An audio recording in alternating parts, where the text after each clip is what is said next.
So Caroline, could you fill us in a little bit on how the Homeless Network came about and how we can help as business and as individuals to help? Okay, that's a big question, but basically since 2019, we've been approaching our municipality in Pietermaritzburg because we have no homeless shelter, and it's a population of 2,500 people approximately that have nowhere to go to find help or to recover or to get the respite that they need. And they shut down all the shelters in Pietermaritzburg in 2017. So basically in 2019, we started an appeal to get some kind of assistance from the municipality, willing to work in partnership with them, realizing that it was a bigger job than any one single entity could handle on its own. And we were told that we couldn't, as single separate silos, apply for a municipal building or for a shelter because they couldn't sort of appease everyone. So we had to get a unified voice and come together and make a unified appeal. And that's what we did. Is in 2020, we started at the beginning of 2020 before the COVID hit the fan. We actually started making a formalized group of people called the Pietermaritzburg Homeless Network. At that stage, it was called the Coalition to End Homelessness in Pietermaritzburg. And we submitted a proposal at the beginning of 2020 to the municipality for a shelter and a phased accommodation establishment for homeless people to receive treatment and also to receive restoration so that they could be re-established back into community as contributing members of society. And obviously then COVID happened and it was delayed, and in between all of that, the conversation sort of fell away. And then at the beginning of this year, we picked it all up again and actually formalized we were now registered as a company and in the process of registering as an NPO. And there are 26 different entities that sit under that umbrella, from all walks of life, from business to church, from political to just secular, little NGOs, whatever. All different sectors of the community have come together under the umbrella of the Pietermaritzburg Homeless Network, in the hope of establishing a shelter in the city. Okay, so I'm just going to backtrack for a sec there. I know it's a crazy question, but why did the city close down the shelters? Yeah, it's crazy, but I mean, what is the logic?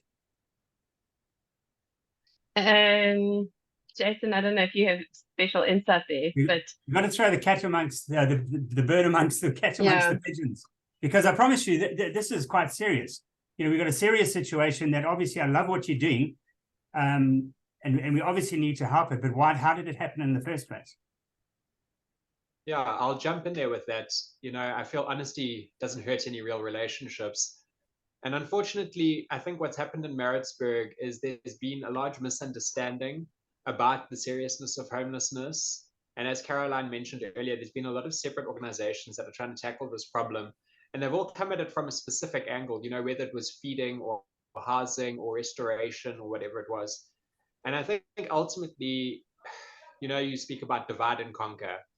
I think really that's what happened here. And with people not being here to support each other, no one's one effort was strong enough. And then also, a few people did run into issues in terms of capacity. And I think with that, the municipality just saw an opportunity to absolve themselves in a way of what is a really large issue. And yeah, unfortunately, the end result was that one by one, the institutions fell by the wayside.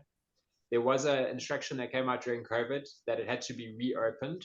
And that's where Kantha and I actually came into the picture, because we were part of the emergency COVID shelter that was instituted.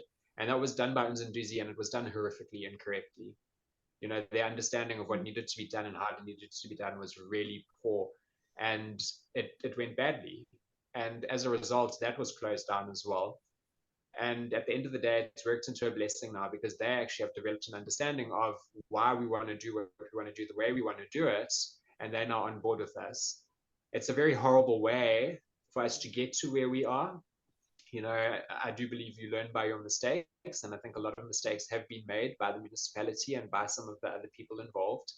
But ultimately, I don't think that's going to be a deciding factor on our success, because we've been able to take what was good about all these different things that were done previously and roll it into our one concept and weed out the things that didn't work. For example, when the municipality did their COVID shelter, they thought that because people live on the street as they want, they could house them in the same manner, not realizing you need to protect the weaker individuals. You need to keep the sober away from the not sober. You need to keep the men away from the women in some aspects. And they put everyone in a building and, anarchy ensued. So, yeah, I don't know if that really dives down into what you were asking, but I think it was just a whole confluence of a whole lot of different factors. There wasn't one root cause which caused the house of cards to come down. But I think at the end of the day, it has actually been beneficial to enable us to have a really strong foundation starting off, that we're all bringing in wisdom from what's already happened, and we will avoid those same pitfalls going forward. Okay, well, I think that's brilliant. So we know where we are now. And it's always good to I just need a little bit of history to see where we were and then where we are now. So we now have a united front that's tackling the situation, and so what are we going to do to solve it, as opposed to blaming. Let's say, okay, let's fix it, which is what you do. So the shelter that you have in mind, why is that different to what you was explaining to us now? What is the difference? Because, one of the things that I'm particularly proud about, my history is running the Safe City Project, which is the camera project in Pietermaritzburg, which works with the police, the courts, the municipality, the municipal law enforcement, and all of that. So I've been involved with this from a law enforcement perspective. And then, speaking for Kantha, she's coming from a business perspective. And then Caroline's coming, from the hearts and the hands. So I think when you have a project of this magnitude, you basically assembling a warrior. And I've come in eyes and ears. Caroline's come in hearts and hands. Kantha's come in with brain. Everyone's brought in a really, really valuable piece for free. And I point that out because had this been a paid job, it wouldn't have worked as well. We wouldn't have got the right people in. But that being said, we can only go so far with this. As volunteers, there is a limit to what we can do and what we can give. And I think that's where Caroline has really spearheaded things here, being the heart and the hands for this, because for myself personally, that's really the driving factor in what we're doing. So I don't know, Caroline, if you want to pick up from there. I do. Well, thank you as well, Jason. It's a beautiful way of putting it. But if you look at a homeless person, Grant, you've got one human being who we worked out 6 or 7 different aspects of themselves that needs to be looked at. And so you've got the physiological needs, Maslow's basic lower tier, you need your food, your water, your and clothing on your back. Then you need the sense of security and safety. Those are your basic Maslow bottom 2 foundation blocks in any human being's good psychosocial development, right? Then you need to deal with the fact that they're probably highly traumatized. They are impoverished mentally, spiritually, and physically. They are not educated in many cases to any level of employability. They need rehabilitation from addictions, and they need psychosocial and emotional support and counseling. So that's why we've come at this and said it's not possible to do all the things under one umbrella, as not under one umbrella, but as one organization. So as Jason alluded to, we're an NGO, we work at the feeding, the emotional, the this and that. We don't work with the drugs, for example. We don't work with the education yet, but other parties can come to the fore in this. And without having a shelter in Pietermaritzburg, there's nowhere for people to go and do that. It's very difficult to find a migratory society. And, tonight Bob is sleeping on the corner of Loop and West, but tomorrow night he's sleeping on a different corner and you can't find him again to do continual work with him. So this idea, the proposed shelter, which Mzinduzi gave us the building in January, we've not yet signed a lease agreement, but we've actually started work and preparation for the fact that it's going to become a shelter. The idea is that it's a full-phased approach, which is something that we haven't seen yet, and certainly not in Pietermaritzburg, but it's a safe space which is working really well. An organization in Cape Town called MES is establishing safe spaces with U-Turn Ministries. it's a low entry point. You come in, you sleep safe, warm and dry, and you can still use drugs, but not on site. Obviously, you can't break the law on site, but you can still be using drugs. You can still be in any state you want to be, but you have access to a bathroom and you have access to laundry. So as opposed to sleeping on the street, it's a few steps up, not many, but a few, and it's a warm, safe, dry place to sleep for the night where you might get a meal, you might not, if there's no one offering a voluntary meal that night. But once people have entered, that's phase one. Part 1B is during the day, there will be all these services offered, the psychosocial support, the support from the government departments that the homeless community don't have access to just by the fact that they can't get there. When they get there, they don't get treated well. There'll be a skills development and training happening during the day. And if you come to the safe space at night for phase 1B, you have a choice to participate in those daytime programs. Once you've qualified by participating in the daytime programs for long enough, you graduate to a bed inside. So here we've adopted the approach that works with the Haven shelters in Cape Town. It's one of the largest shelter organizations in the country. They've got over 6,500 beds. And the CEO of the Haven was actually here last year talking us through how the nitty-gritty of that works. And once you're graduated inside, it's phase 2, and that is you get a bed as a guest for 30 days. And as any decent house guest, you've got to obey some rules, but there's no necessary buy-in from the client. So, from your guest. So after 30 days, however, you've got to migrate into becoming a client, which means that you're actively working on your sobriety or your reemployability. So then you get a caseworker, then you get assigned to programs, then you actually have to be intentional about what your progress is, and that's phase 3. And that will also include preparation for rehab. A lot of our guys in Pietermaritzburg are addicts. We've seen a lot more sober people end up on the street with economic decline in the last 2 years, but prior to that, it was almost 99% addicts. And nowadays, there are a lot more people who are just really poor and they've now fallen through the cracks, so they're not full-blown drug dependent yet. But part of phase 3 will also be preparing people for rehab. And then once you're a client, you've also got to buy into the center by working there or by paying rent, but it's more likely that you're going to work there. And all of that is based on the fact that you don't respect something that you just get as a handout. And you've got to take some ownership. Even in the worst states, everyone who's read anything about addicts knows that there has to be some buy-in from the individual. And so that's what we're offering. Phase 4 is once you are rehabilitated, because we won't offer rehab on that premises. Once you're rehabilitated, helping you prepare for employability. And then that's why when we spoke to the municipality, we said this won't be a quick fix, walk in one day and walk out 10 days later and go back home. We're looking at 6 months to a year with each individual who comes through the doors and actually buys into the process.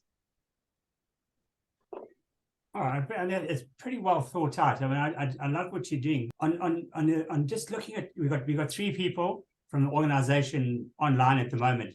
Who else is involved in the organization? How big is it? How deep do we go? Well, this talks to I chair business fighting crime at the Chamber of Business, and so when we did business fighting crime started one of the shelters as well, and like Jason said earlier on, we learned what not to do. And that was one of the reasons why we fell apart as well, apart from the fact that Msunduzi took the funding and redirected it somewhere else. So insofar as that, when we approached Msunduzi sometime later, they had told us to have everyone speaking with one voice. All the NGOs, all those people who are wanting to get involved in this space to speak with one voice. So hence the Homeless Network, which is not an exhaustive list at the moment. So currently we have the business fighting crime, which is now obviously representing the business sector. We have Mark, which is representing the residents and the ratepayers who are obviously getting affected as well. And then we have all the faith-based organizations, if I'm correct. And Safe City with Jason representing them as well. We also have, for example, the Department of Correctional Services, the Health Department in Msunduzi, so various organizations that will be coming up as service providers, Life Changer, for example. So we have these coming as partners, but it, like I'm saying, it's not exhaustive, because there'll be aspects that others can provide that we're wanting them to come through to join us. We're wanting them to give off their skills and the experience to us to help, because it is a mammoth task. It's a phased approach. It hasn't been done, like Caroline has said. And I think the beauty of it is that because it's holistic, we are then hopefully bringing a person back into society who's going to be economically viable in society. So I think that is the approach that business are also keen on, is because currently the issues is so deep rooted, and it's an us and them at the moment with businesses, and they are getting quite frustrated. So I always tell them, when I motivate to them, that this is a means to an end. To get this shelter up and running, we got to have business giving that support, because it's a means to an end. If you don't want to have infrastructure taken away where the addicts are destroying it.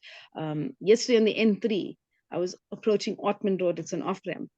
The guy had dismantled the sign, and he's dismantling the metal of the sign in the side of the highway. Nothing I could do about it.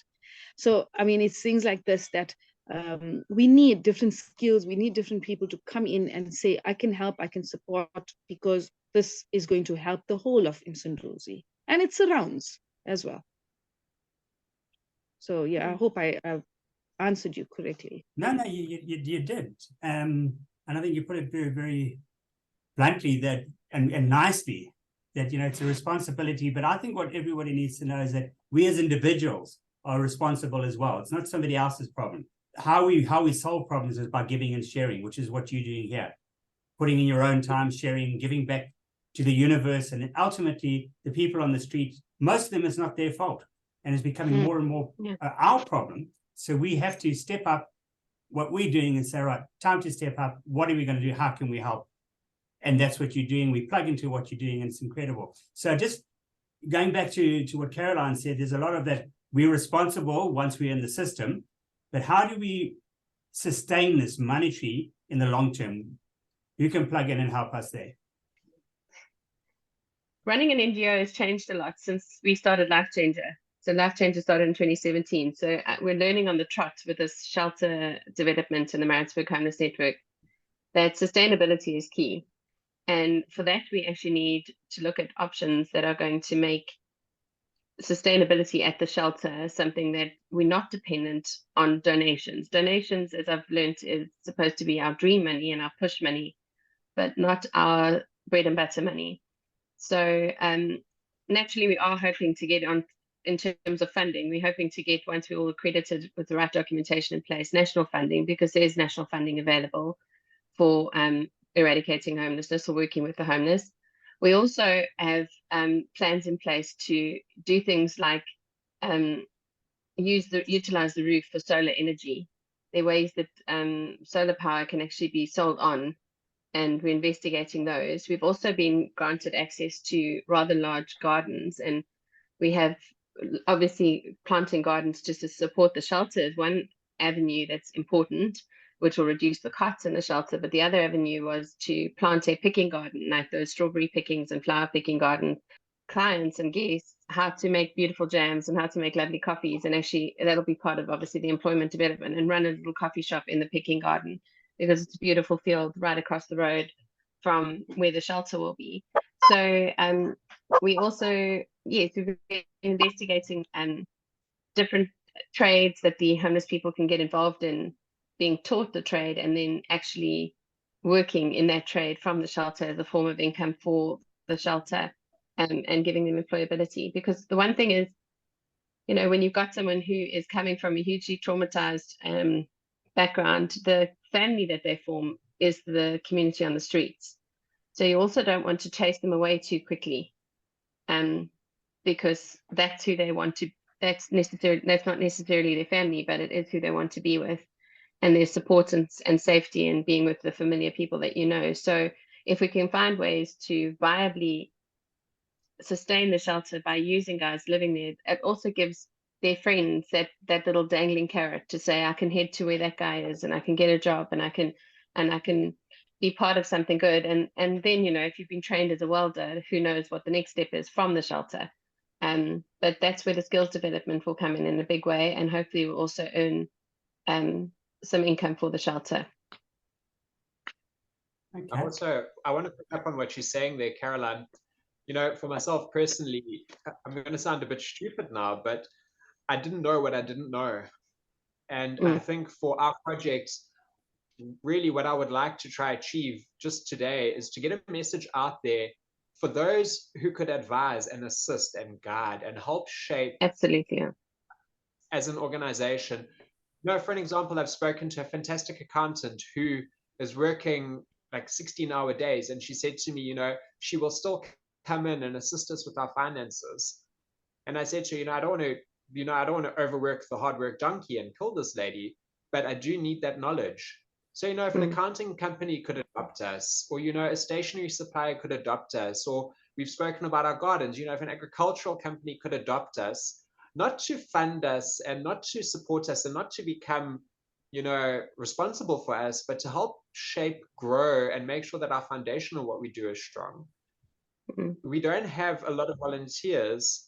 And what really hurt my feelings was bringing people through the building and having them say, what you're doing is so amazing, but I have nothing of value to share with you. And I just thought, how can so many people feel valueless? Everybody's got something they can share. We had a lady in her 90s on her hands and knees in the garden weeding, not because we asked her to, but she's a crazy garden person and she's going to go do that. And it kind of just dawned on me that what we really need is a many hands make light work approach. You know, instead of us trying to find one or two strengths and then hang on to that, if we could potentially have a whole lot of people just contributing a little bit, that would really, I think, also help sustain and push forward on the whole project. As it is, Caroline is fully employed running Life Changer. As you've heard, Kantha's heading up a few organizations. I'm fully employed, Graham's fully employed, Pili, and the rest of us all actually have daytime jobs and are doing this on top of. And I think what my appeal would be here is not for people to feel that although they support us in concept, they don't have anything to give. You know, maybe to reach out and just say, well, look, I actually happen to have 3 garden forks at home that I don't want. Could that be of use to you? Because we would need that. But also maybe to say, I have a gardener who needs work and is willing to assist you. And I mean, those are very silly little things. I'm also hoping for the big things where someone says, I've got a CSI budget of R1 million and we're looking to do something for ladies. And, you know, we can say, well, look, in our plan, this is where ladies fit in. And of that R1 million, we could maybe utilize 600,000 on what we're doing. Because one of my fears with this project is because we are so widely encompassing the association ills of homelessness, I don't think everybody fully understands just how far that net reaches. Caroline spoke of those that are addicted and not addicted. I've also had people speak about the elderly. I've had people speak to me about those under 18. I've had people speak to me about women suffering domestic violence. You can't expect a lady who is suffering domestic violence to come and sleep with an addict. And what we need to do is partner with someone who could do that. So although you might think I'm not involved in homelessness directly, it really does touch your life in some way, form, manner, or shape. And I think because it touches everyone's life, it sounds, again, I'm using very, very bad English. I'm giving my lack of education away here, but it touches all of our lives. I think we need to touch back.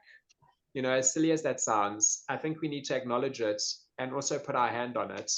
Because if we don't, guys, it's going to get worse. And it's not going to just get worse for the homeless, it's going to get worse for all of us. As human beings, we need to acknowledge humanity. I think that really is what I'm trying to get to here. It's not about where we are, qualification or financially or whatever. I think it's just the humanity of this needs to speak to the humanity of those that are hearing me. And hopefully we can link that up for the greater good here. Yeah, I think it's an incredible, you know, you summed it up so, I mean, lack of English, education, whatever it is, you did it pretty well. So I don't know where you got your education, but they did a good job. But, you know, the whole approach of giving, you know, everybody has potential. the fact that we're sitting here, we have potential, and what we do and how we help. I spoke to a client the other day, and he said to me that if we had to, wait until we had to give, we would never give. So give with what you have. And it was such a profound statement, because if you think about it, the person always says, when I'm rich, I'm going to do that. When I'm that, I'm going to do that. But we start with what we've got and we start sharing, we're right bang on it. And that's what we need to ask people and businesses out there to do. You touched on the CSR funding. No, CSR funding, absolutely. Look, we've got an estimated budget of 3 million rand needed for the first year of the shelter, and we're not quite there, not even vaguely there yet, to be honest. But that would include running the shelter for the first year, and as Jason said, it covers a multitude of things. So CSR can almost be justified in any avenue at the shelter. We aren't working with children. It's against the law for us to work with children. But other than that, it's almost every sector of society that will be coming into those gates. And it is an incredible, it's an incredible opportunity for businesses to see how giving back to the street community will also benefit them. And I'm going to share a tiny little story, and that is there are two businesses or two buildings in town, and the one is where Lifeboat is, which is our little NGO that used to be in a really rundown part of Pietermaritzburg and really dirty street. And how we found the building was there were 16 people sleeping on the veranda, and we were out handing out goods for the homeless. And ever since we've been in that building, our street is spotless. No one defecates on our steps, and if they do, they get sorted out by the homeless community, by our clients. And I think that's the message that I'd love to get back, is that as soon as there's a message that there's a businessman behind those doors that cares about us, the street community starts looking after them.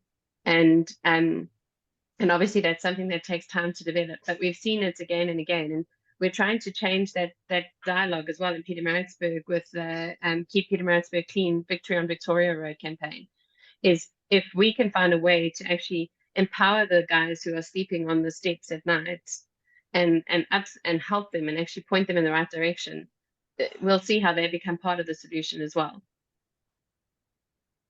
Yeah, I love that. Giving people a bit of self, a bit of pride, changes attitude. I just love that story. Oh, wonderful.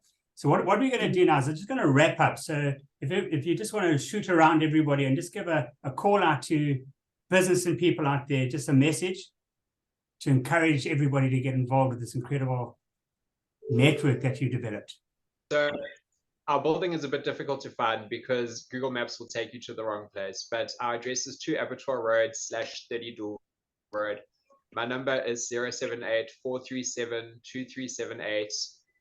Please, if anybody would like to come find out about what we're doing, I would love to meet you on site. I'd love to show you the dream. I'd love to show you our success. I think for myself personally, it really has opened my eyes and my mind and my heart to be on site, to hold in my hands that these are the keys to someone's future. I'm inviting anyone and everyone to come and have a look at what we're doing. If it's even just to have a look, come find out about us, come and see where you feel you slot in.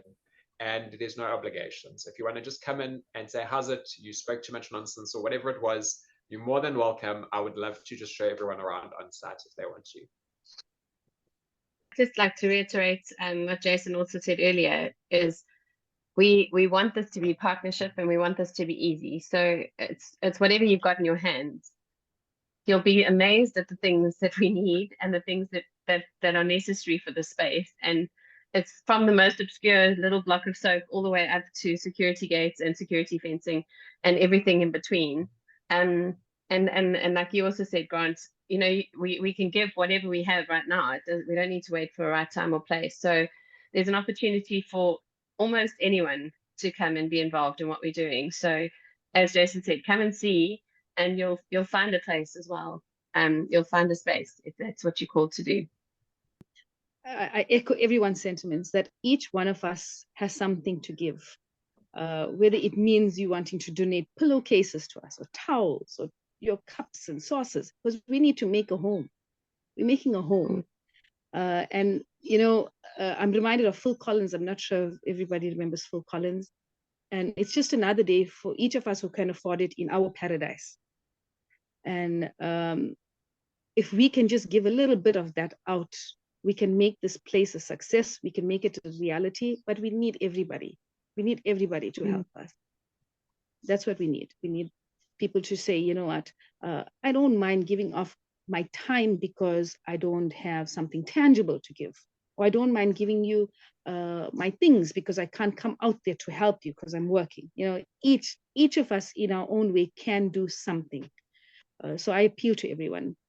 Jason's given his details, so we'll use him as that contact person. And if anybody else needs our details, then they can get it via Jason as well. And thank you very much for this opportunity to let us get it out there as well. The network is also not closed. So we also invite anyone who wants to join us on this journey from that side, from the administrative side, from the advocacy side.